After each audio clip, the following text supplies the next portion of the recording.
Oi pessoal, hoje eu gostaria de falar com vocês um assunto bem importante e que gera muitas dúvidas em relação ao diagnóstico de autismo. Hoje eu quero falar com vocês sobre o diagnóstico de autismo em meninas e mulheres. Vamos lá?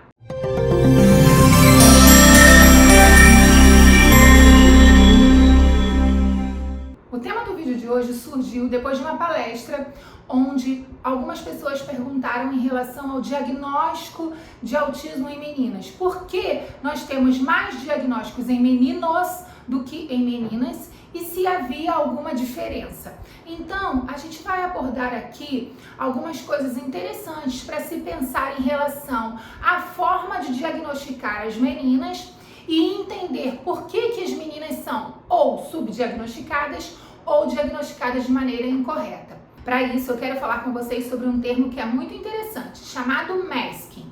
Guarda esse termo na cabeça porque a gente vai voltar nele, vai visitar ele de novo para compreender essa diferença e até essa dificuldade de alguns médicos fecharem o diagnóstico em meninas.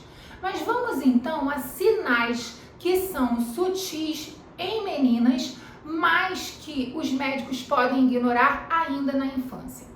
Primeiro, é preciso compreender que nós meninas, socialmente, a gente tem um ajuste social, né? Então, nós já somos criadas de maneira diferente, para corresponder a expectativas diferentes.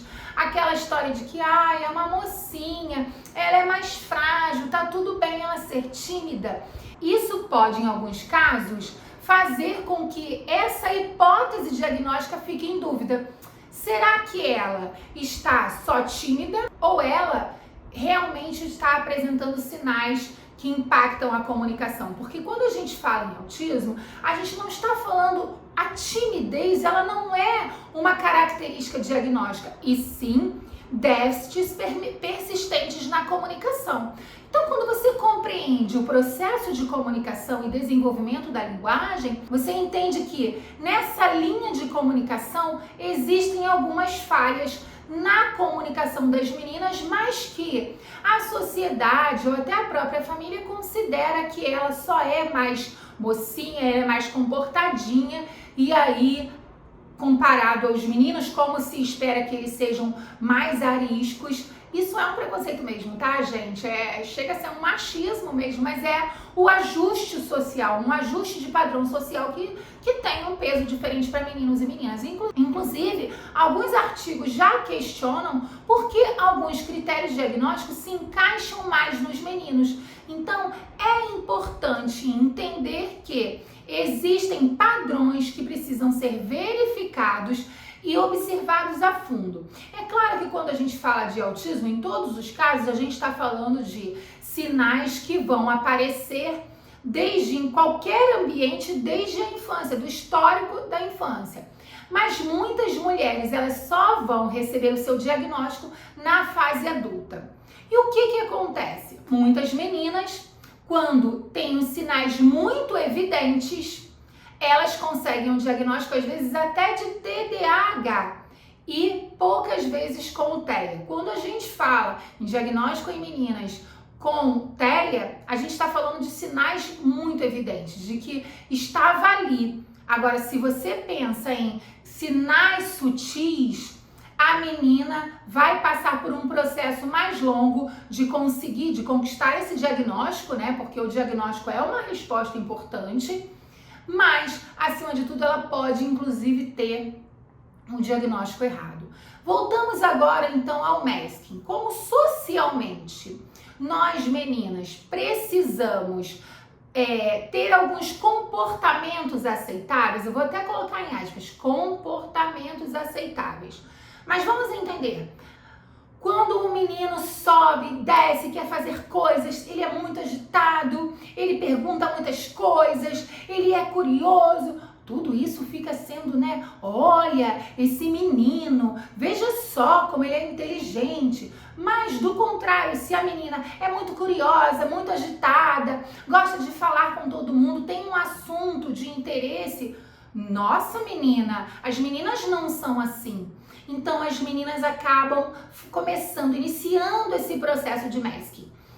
A cognição social, que é uma área, né, específica para o desenvolvimento de habilidades sociais, quando a gente fala no TEA em meninas, as meninas elas têm um desenvolvimento diferente. Então, nessa diferença de desenvolvimento desse cérebro, as meninas ali já começam a fazer o seu caminho de masking. Então, elas passam a vida recebendo, inclusive, alguns diagnósticos errados, quando na verdade era TEA, mas ela não teve aquele diagnóstico correto. Então, a gente precisa de duas coisas: desmistificar esse diagnóstico, esses critérios diagnósticos que se enquadram mais em padrões masculinos, e de que meninas precisam ser comportadinhas, precisam ser mocinhas. E aí, só as meninas com muitos sinais de autismo, sinais muito evidentes, é que recebem o seu diagnóstico. Então, vamos pensar nos critérios diagnósticos para o TEA e imaginar como a gente enquadra comportamentos dessa menina, da menina que você talvez esteja observando e entendendo que isso pode ou não ser o TEA, ser o autismo. O critério A diz respeito à interação e comunicação social. E aí ela precisa apresentar 3 perfis de dificuldades dentro desse critério A. E esses déficits, eles devem ser persistentes. Quando a gente fala em sinais sutis, muitas vezes relacionado à comunicação, eu tô falando de uma menina que, ao tentar se expressar, uma menina que, ao tentar até levantar uma hipótese, ela tem mais dificuldade nesse processo comunicativo. Isso vai impactar posicionar-se, falar coisas que ela pensa. Então, muitas vezes as coisas passam na cabeça da menina, mas ela não consegue expressar, ela não consegue colocar as ideias de maneira mais objetiva. Isso tudo é critério diagnóstico relacionado ao déficit persistente de comunicação. Quando a gente fala de interação, parece que interagir, muitas pessoas acham que é só olhar no olho, fazer uma troca assim, mas não é.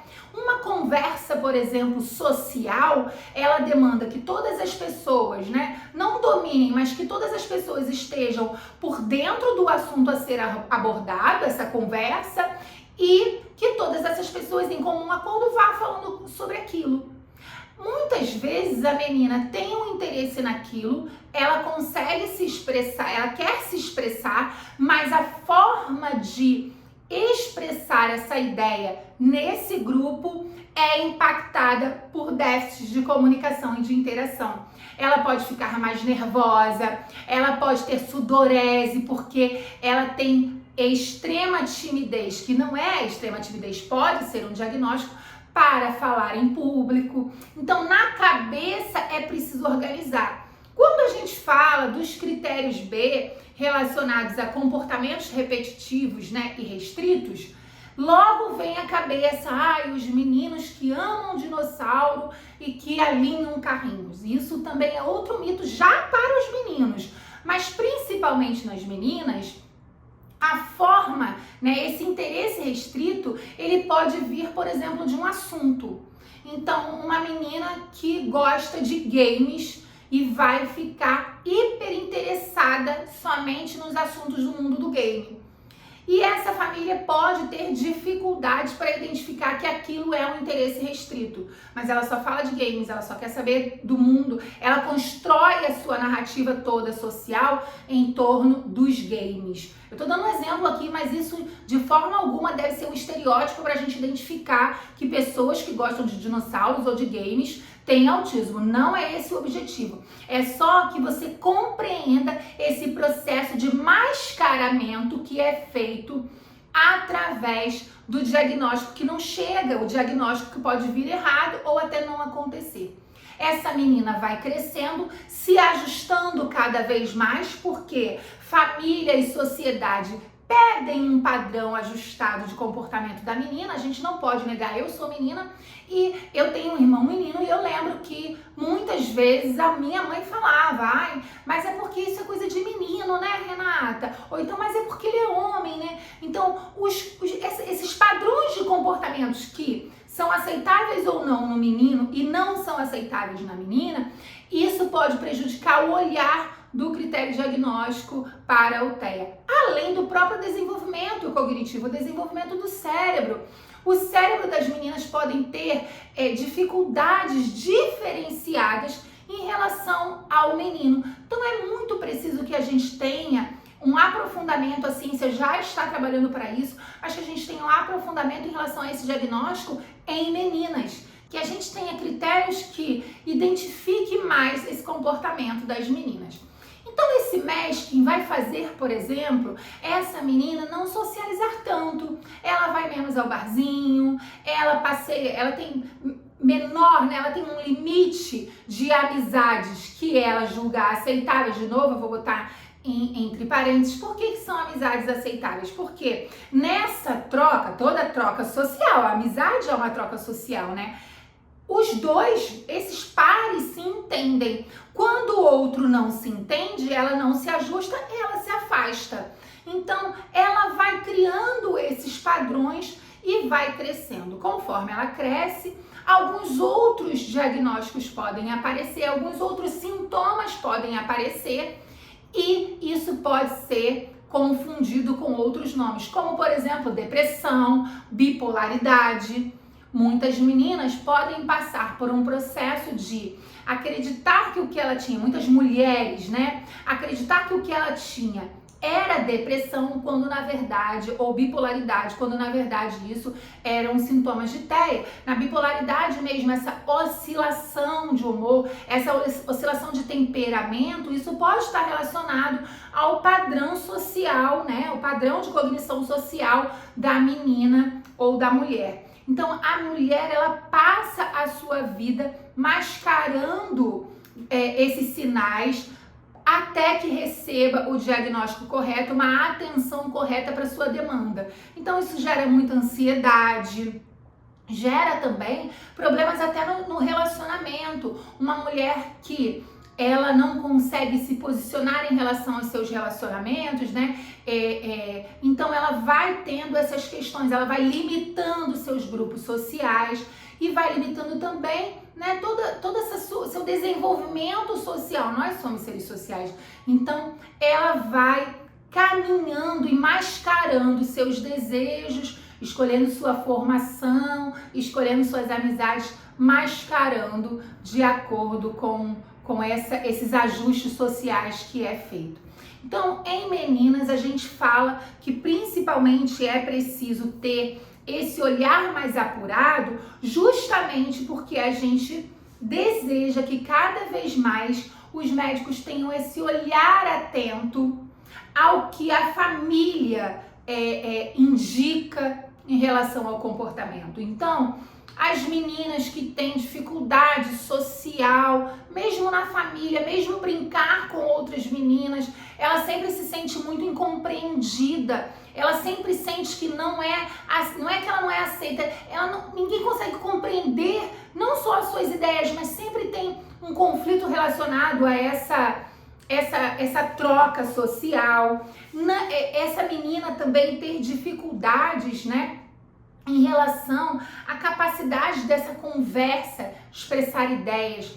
Outra coisa, as questões sensoriais, meninas que têm muitas dores de cabeça. Nós meninas temos muita enxaqueca, nós temos a questão menstrual, o ciclo menstrual. Isso pode chegar ao ápice das questões sensoriais da menina com TEA. Então, questões sensoriais também são sinais de alerta para você buscar uma atenção especial para essa menina, para identificar se isso é TEA.